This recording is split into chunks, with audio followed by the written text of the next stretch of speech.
Hi friends, welcome to Maha Spicy Kitchen. இன்னைக்கு நம்ம white chicken kurma தான் பார்க்க போகிறோம். ஒரு 15 மினிட்ஸில் ஒரு நல்ல ஒரு ஒயிட் சிக்கன் குருமா பண்ணலாம். இதுக்கு ஆல்ரெடி நான் சிக்கனை நல்லா வாஷ் பண்ணிவிட்டு ஒரு 1/4 கப் தயிரில் இஞ்சி பூண்டு பேஸ்ட்டு, புதினா, கொத்தமல்லி, க்ரீன் சில்லி போட்டு நான் சும்மா மேரினேட் பண்ணி எடுத்து வச்சுருக்கேன்.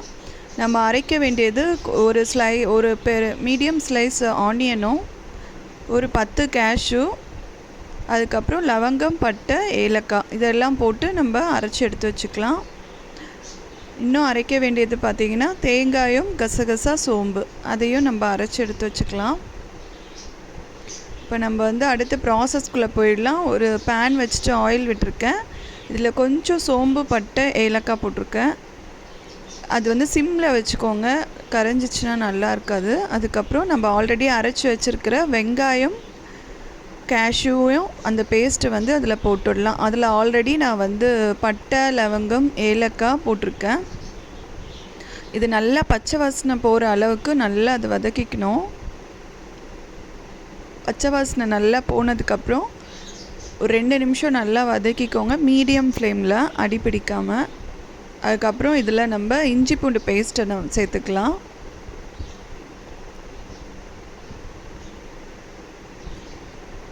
ஒரு 1/2 டீஸ்பூன் இஞ்சி பூண்டு பேஸ்ட் சேர்த்துருக்கேன். இப்போ நான் சிக்கன் பார்த்திங்கன்னா நான் ஒரு 1/2 kg மெஷர்மெண்ட், அது 1/2 kg எடுத்திருக்கேன்.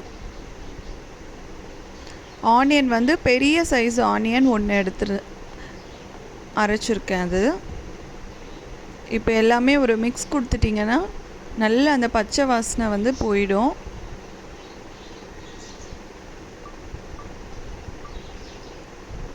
நம்ம சேனலை பார்க்குறீங்கன்னா சப்ஸ்கிரைப் பண்ணி சப்போர்ட் பண்ணுங்கள். ஸோ அடுத்தடுத்து நம்ம சேனலில் வர வீடியோஸு, ஈஸி குக்கிங் வீடியோஸ் எல்லாமே உங்களுக்கு நோட்டிஃபிகேஷன் வரும். ஸோ நம்ம சேனலுக்கு சப்போர்ட் பண்ணுங்கள் ஃப்ரெண்ட்ஸ்.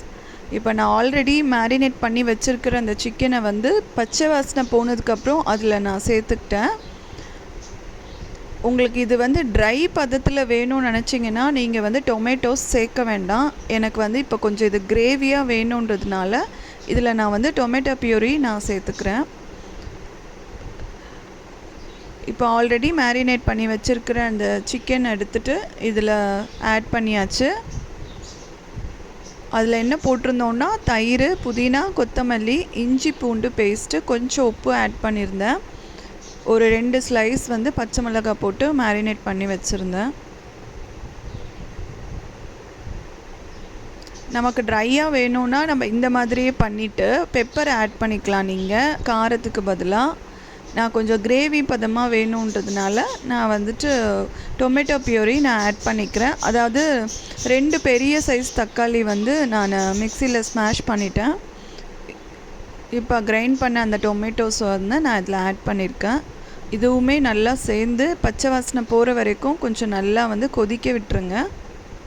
இதுக்கப்புறம் 1 by 1 நம்ம ஸ்பைசஸ் பவுடரை நம்ம ஆட் பண்ணிக்கலாம்.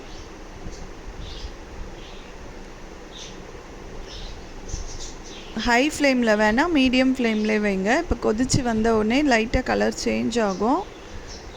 இப்போ நீங்கள் 1 டேபிள் ஸ்பூன் அளவுக்கு கரம் மசாலா பவுடரும், 1/2 டீஸ்பூன் அளவுக்கு ஜீரா பவுடர், தனியா பவுடர் 2மே சேர்த்துக்கோங்க. நான் தனியாவும் ஜீரா பொடியும் சேர்த்து அரைச்சி வச்சுருப்பேன் தனியாக, அதுதான் எல்லாத்துக்கும் ஆட் பண்ணுவேன். நீங்களும் டைம் கிடைக்கும்போது தனியாவும் ஜீராவும் சேர்த்துக்கலாம். நீ 1:2 ரேஷியோவில் நீங்கள் எடுத்துக்கலாம். இப்போ இது நல்லா பாயில் ஆகிட்டுருக்கு. இப்போ நம்ம அரைச்சி வச்சுருந்த தேங்காயோட விழுதியும் சேர்த்துக்கலாம். கோக்னட் பேஸ்ட்டு, சோம்பு, கசகசா சேர்த்துருக்கேன் ஒரு டேபிள் ஸ்பூனு. அதையும் இப்போ நம்ம ஆட் பண்ணியாச்சு. உங்கள்கிட்ட க்ரீம் இருக்குன்னா நீங்கள் க்ரீம் கூட லாஸ்ட்டில் ஆட் பண்ணிக்கலாம். உங்களுக்கு க்ரீம் பிடிக்கும், ஃப்ரெஷ் க்ரீம் பிடிக்கும்னா நீங்கள் ஃப்ரெஷ் க்ரீம் ஆட் பண்ணிவிட்டு நீங்கள் சர்வ் பண்ணலாம். இப்போ சூப்பரான நமக்கு கிரேவி ரெடி ஆகிடுச்சு. இது சப்பாத்தி, ரைஸ் எல்லாத்தோடவும் சூப்பராக இருக்கும். ட்ரை பண்ணி பார்த்துட்டு எனக்கு கமெண்ட் பாக்ஸில் கமெண்ட் பண்ணுங்கள். இந்த ரெசிபி பிடிச்சிருந்தா என்னோடய சேனலை சப்ஸ்கிரைப் பண்ணுங்கள், சப்போர்ட் பண்ணுங்கள் ஃப்ரெண்ட்ஸ். ஸோ அடுத்தடுத்து நம்ம போடுற வீடியோஸ் எல்லாமே உங்களுக்கு நோட்டிஃபிகேஷன்ஸில் வரும். ஸோ மறந்துடாமல் நம்ம சேனலை சப்ஸ்கிரைப் பண்ணிக்கோங்க. தேங்க்யூ.